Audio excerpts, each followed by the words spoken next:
Good afternoon, guys, gals. Ted from Pew View Farms here. You guys are looking at number 11, Snowball, my steer here that we're having some issues with. Was able to get him secluded into one of our pens this morning, right before I had to go to work. Basically what's going on is I consulted a vet. I left work a little early here, just before lunchtime, and taking some personal time. I'm not afraid to take a little bit of time off to make sure the well-being of one of my animals is all good. So basically I did consult the vet, told him what was going on, symptoms and everything like that, and basically he gave me a concoction, and it's a 3 dosage. We're going to give a dosage here this evening once my wife gets home from work. Basically, she administers the medicine here on the farm if the animals need it. She's used to giving shots and stuff like that, working in the medical field, and I just do the bull work and make sure that we can get the animals locked up. So I wanted to get home here a little early today so I could get that taken care of, and we're going to be building a little homemade we'll have basically a cattle handling area. It's not perfect. It may not be ideal for a lot of people, but in a pinch, this is going to work, and I'm going to show you what I'm going to do. Okay, over here in one of the maternity ward stalls. So actually, the maternity ward has turned into an ER. Inpatient at the moment. This is not an outpatient procedure. He's going to be hanging out in here for a while. So basically, as you can see, he's going to hang out over in there while I'm working because he really wants to get out there. And imagine if he really wanted to, he could fight that gate and probably get his way back out there. And me getting him back in here is probably a slim to none chance, especially by myself. This morning I was just fortunate enough on where the area that he was in. So basically what I'm going to do is I got a nice 6-foot gate right here, and this stall is it's a little wide. You can see I got a gap there. Well, we're going to be filling the gap in. I got some 4x6s and I got some really good Timberlock lags. So basically I'm going to fur out 12 inches, which is going to take up a lot of that space, and I may even go a little more. And basically what's going to happen is this area behind here where the hay feeder's at, the hay feeder's getting moved to over here out of the way. We can swing that gate clear up along this wall, and it'll fit nice and tight right up against the wall. So once he comes in the stall here, I can get him down here in this corner. You know, I'll just throw a little bit of grain down on the ground and, you know, make him happy with the situation and what's going on, and close this 6-foot gate. And basically he'll be confined into this little area here. And for now, until we decide to spend the extra money and get a squeeze chute or just a headlock or something like that, this is going to work here. This is actually going to work, I think, for a lot of our scenarios for the time being that we have. You know, if I need to get a cow in there for any specific reason, it's not going to be really that hard. I'm not saying that my cows are tamed and absolutely perfect, you know, because like I said, you start running a cow around, they're hard to get. But for the most part, I can do a lot of handling with these animals myself. I mean, this morning was a true testament to that because, you know, I had him in the barn twice, and people followed him, and it started getting a little exciting. But eventually, it worked out with a little bit of grain and just that kind of situation. You know, I was able to get him in here by myself, and it was pitch dark.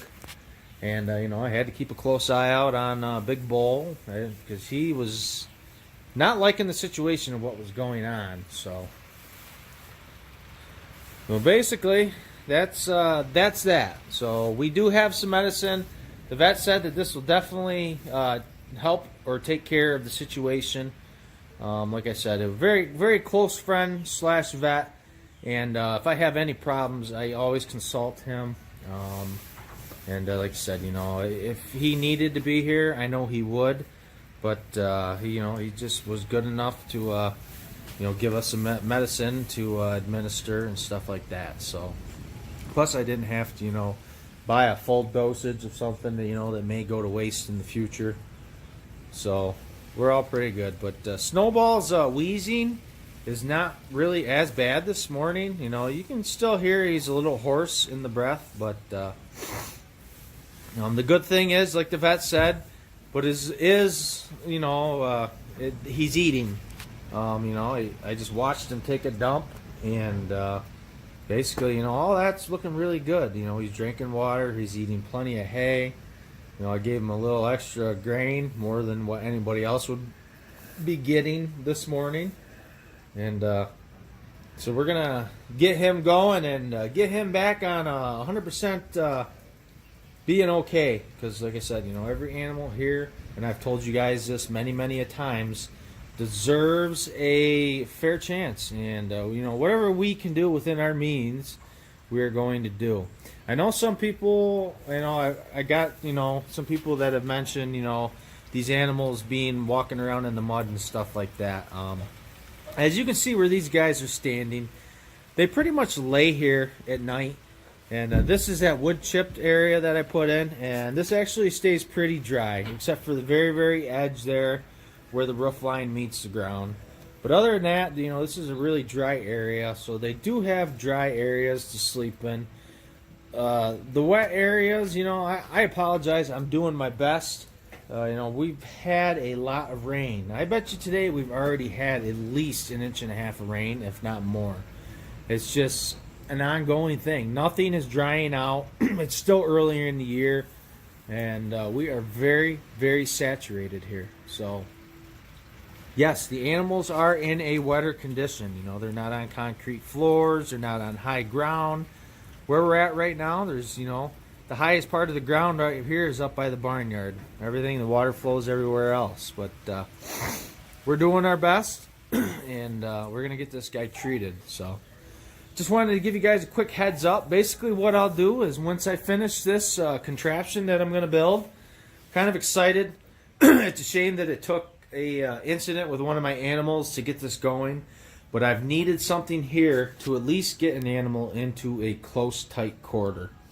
Like I said, it's not a head shoot. It's not a, someday, yes, I'm gonna have something like that here. But for now, at least I can get this animal contained and give him a shot of what this dosage is that I got to give him, and keep a good eye on him. So I will pop back in here once I get this finished, and look forward to talking to you all real soon. All right, guys, I promised you I'd come back and show you guys what's going on here. Basically, like I said, I was able to fur the wall out, the barn board walls, pretty sufficiently. I don't know if you guys have ever heard of timber locks. They are a lag screw. They are used in the construction age now. They're very handy. They hold. They are very strong. A lot of people build decks out of them. A lot of people are, main headers and supports and everything like that are being used with timber locks.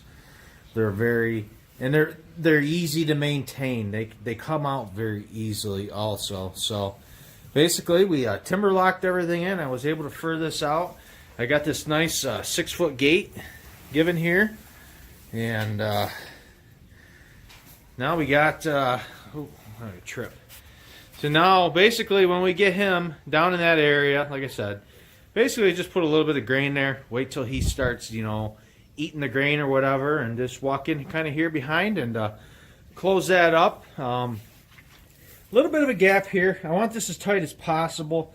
I can fit a 2x4 in here, so basically I'm going to add on a 2x4, and then what I'm going to do for holds so the gate can't get pushed back this way is I'm going to make a 2x4 latch system. Basically I'm going to take a couple 1-foot 2x4s, drill a hole that's bigger than the lag bolt that I'm using in the 2x4. So basically they're going to be swivel latches. There's going to be one at the top and one at the bottom, and when I get that done I'll show you guys how it turned out.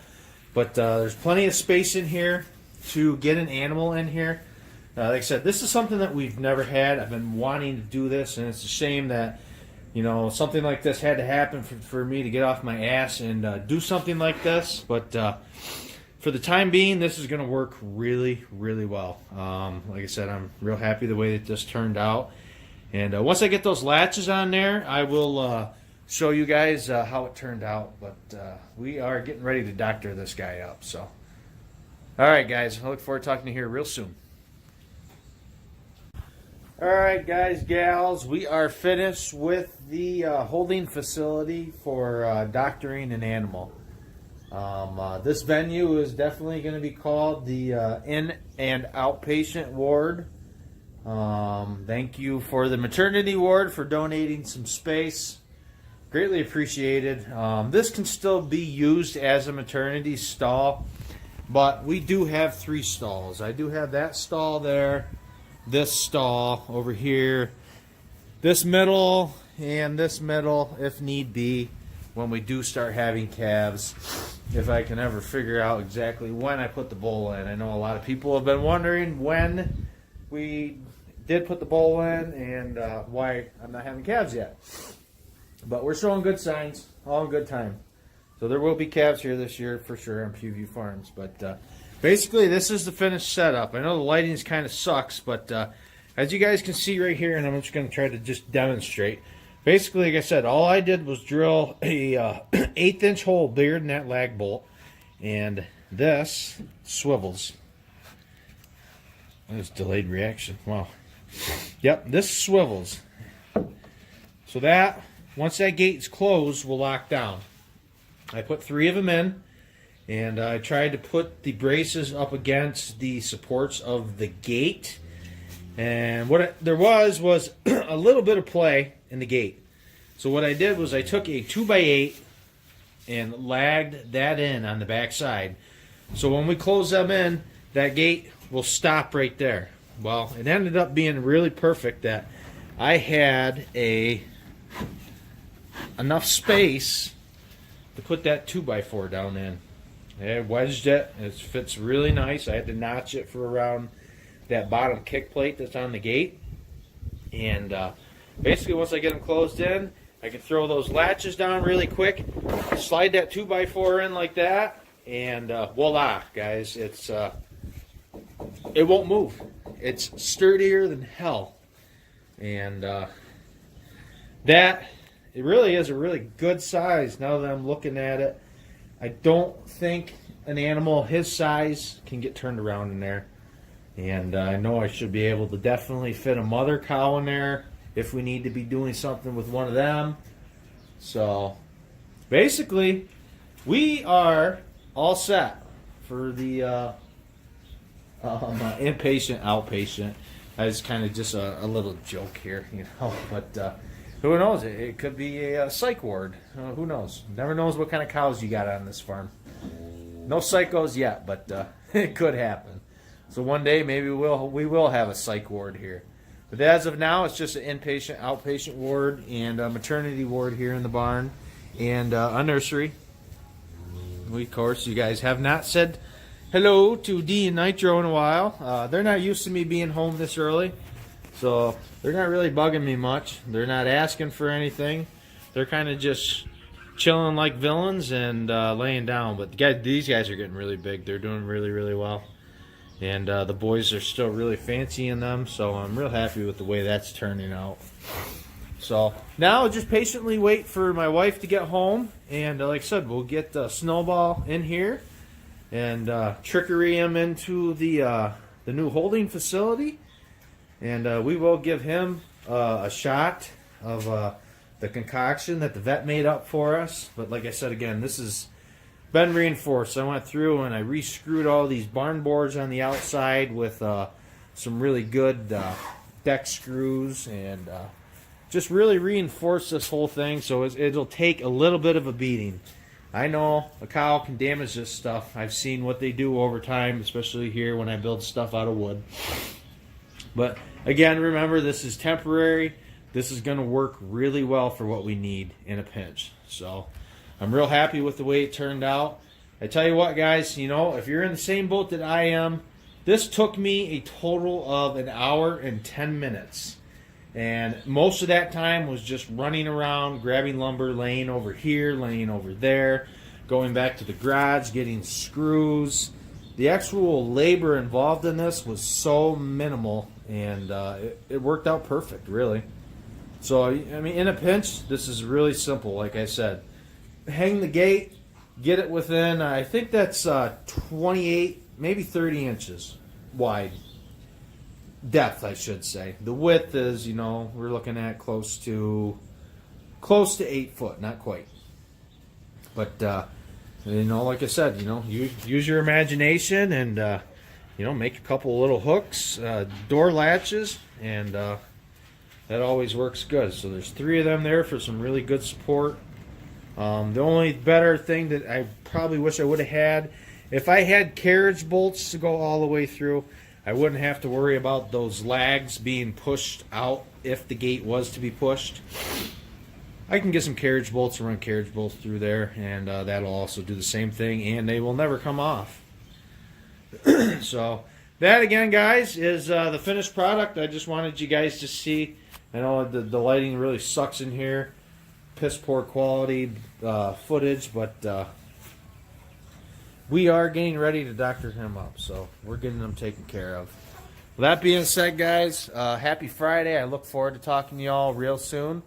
And when you guys decide to have a cold one tonight, if you do, salute. Wish I had one in my hand right now, but it's still a little bit early, and I got a lot to do this afternoon. So, but you can guarantee as soon as I get done doing that lot of do's, we're going to have a couple do's, and not Mountain Dews either. All right, guys, look forward to talking to y'all real soon.